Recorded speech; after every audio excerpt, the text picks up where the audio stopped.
Евразиялык биримдикке мүчө болууда өкмөттүн негизги милдети өлкөбүз ээлеп турган рынокту сактап калуу маселе жараткан.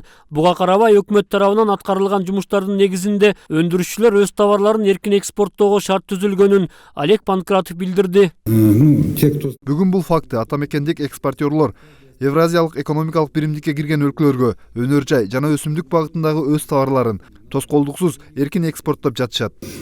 Олег Панкратовдун маалыматы форумдун катышуучуларын ынандыра алган жок. Анткени кайсы тармакты өнүктүрүү керектигин өкмөт азыркыга чейин билбегендиктен көйгөйлөр чечилбей жаткандыгын Эльмира Ибраимова кеп кылды. Какая у нас будет ориентированность экономики, да?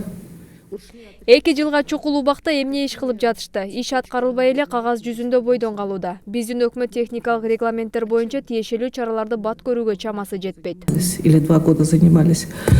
Быйылкы жылдын август айынан баштап Евразиялык экономикалык биримдиктин дагы 18 техникалык регламенти күчүнө кирет. Эгерде Кыргызстан өз стандарттарын техникалык талаптарга шайкеш келтире албаса, сыртка товар чыгаруу укугунан ажырайт. Мен мурда 5-созутта депутат болуп жүргөндө, ошол ЕАЭСке кирип атканда мен ушуну айткам. Кириш боюнча маселе жок, бирок биз даяр эмеспиз.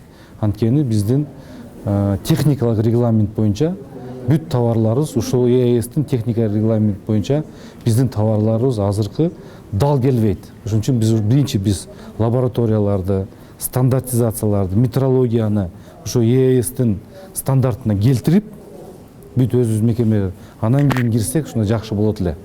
А биз азыр ачып алдык, биз өзүбүздүн 6 миллион калкы бар рынокту биз берип койдук. Бажы биримдигине кошулуу туура кадам болгон. Бирок ушул күнгө чейин Кыргыз өкмөтү малдарды идентификация кылып, фитосанитардык лабораторияларды куруу иштерин кечиктирип жаткандыктан, коңшу өлкөлөр менен соода алакасы жакшы жолго коюлбай жатканын мурдагы өкмөт башчы Темир Сариев айтты. Биз ушул малдардын идентификациясын кылып, бүгүнкү талапка жооп бере тургандай, ошол малды өстүрүп, союп, даяр продукцияга жеткенге чейин ошол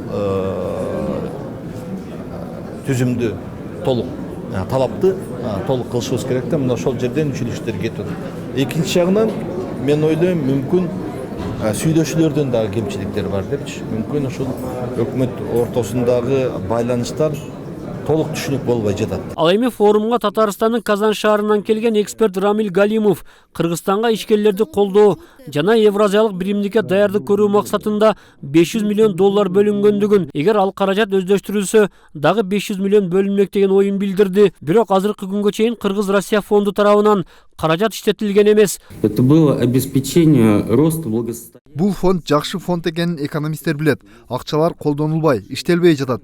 Акча бар болгону менен аны баары эле колдонгонду билишпейт. Биргелешкен ишти улантуу зарыл. Кыргызстан үчүн интеграциялык процесс абдан узак убакытты талап кылат. Бул процесстерди өнүктүрүү керек. Кыргызстан ЭАЭПке киргенде өз тандоосун кылган, бирок эмнеге жумуш жүрбөй жатат? Өкмөттө баары иштөөнү талап кылуу керек. Среди населения Бажы биримдигине толук кандуу мүчө болгон 2 жыл аралыгында экономикалык көрсөткүч кескин төмөндөгөн, экспорттун көлөмү азайып, бир катар жумушчу орундары кыскарган. Форумдун жүрүшүндө эл өкүлү Каныбек Иманалиев буга жол берген үчүн өкмөттүн отставкасын талап кылды. Экспорт упал ровно на 100 миллион долларов. Өкмөт башчы Кудай буйруса жана Казакстан каражат берсе 2018 жылы курабыз деди. Экономика мынчалык төмөндөгөн убак болгон эмес. Биздеги ресурстарды дагы жакшы колдоно алган жокпуз.